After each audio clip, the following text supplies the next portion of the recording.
Police আর আসামির গল্প ২০ মিনিটের। একটা ছোট্ট গ্রামে ঘটনা।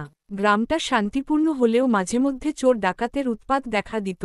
সেই গ্রামে একজন নামকরা পুলিশ অফিসার ছিলেন, ইন্সপেক্টর অরিন্দম। তিনি খুব বুদ্ধিমান ও ন্যায়পরায়ণ মানুষ হিসেবে পরিচিত ছিলেন। Dash dash dash. ঘটনাটা শুরু হয় এক সন্ধ্যায়।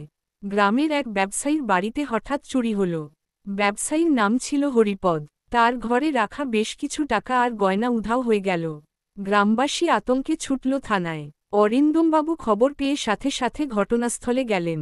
ঘরটা ভালো করে পরীক্ষা করে তিনি খেয়াল করলেন জানালার কপাট ভাঙা, আর মাটিতে একটা ছেঁড়া কাপড়ের টুকরো পড়ে আছে।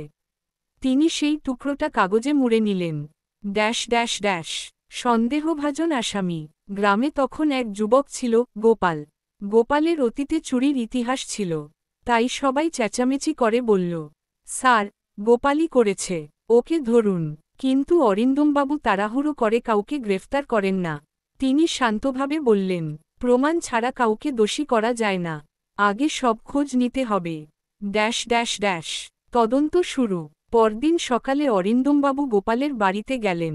গিয়ে দেখলেন, গোপালের জামার কোলার এক পাশ ছিঁড়ে গেছে, আর সেই কাপড়ের রং ঠিক সেই জানালার কাছে পাওয়া টুকরোর মতো।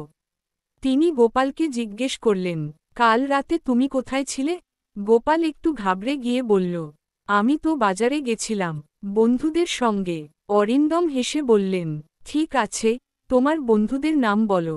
কিন্তু গোপাল নাম বলতে পারল না। Dash dash dash. গ্রেফতার। সব প্রমাণ হাতে পেয়ে পুলিশ গোপালকে গ্রেফতার করল। গ্রামের মানুষ খুশি হল। কিন্তু অরিন্দমবাবু শুধু গ্রেফতার করেই থামলেন না। তিনি গোপালকে শান্তভাবে বললেন, চুরি করলে কয়েকদিন জেলে থাকতে হবে, কিন্তু তুমি যদি জীবনে বদলাও, তবে ভালো পথে চলতে পারবে। Dash dash dash. জেলের ভেতর পরিবর্তন। জেলে গিয়ে গোপাল প্রথমে রাগী ছিল, কিন্তু পরে অরিন্দমবাবু মাঝে মাঝে দেখা করতে যেতেন। তিনি গোপালকে পড়াশোনা করতে, সৎভাবে কাজ করতে উৎসাহ দিতেন। কয়েক মাস পর গোপালের মনে পরিবর্তন এলো। Dash dash dash. শেষ পরিণতি। জেল থেকে ছাড়া পেয়ে গোপাল সত্যিই নতুন জীবন শুরু করল। সে দিনমজুরের কাজ নিল, পরে নিজের ছোট দোকান খুলল। গ্রামের মানুষও তাকে নতুন করে গ্রহণ করল। অরিন্দমবাবু হাসিমুখে বললেন, আইন শুধু শাস্তি দেয় না, মানুষকে সঠিক পথে ফেরানোর কাজও করে।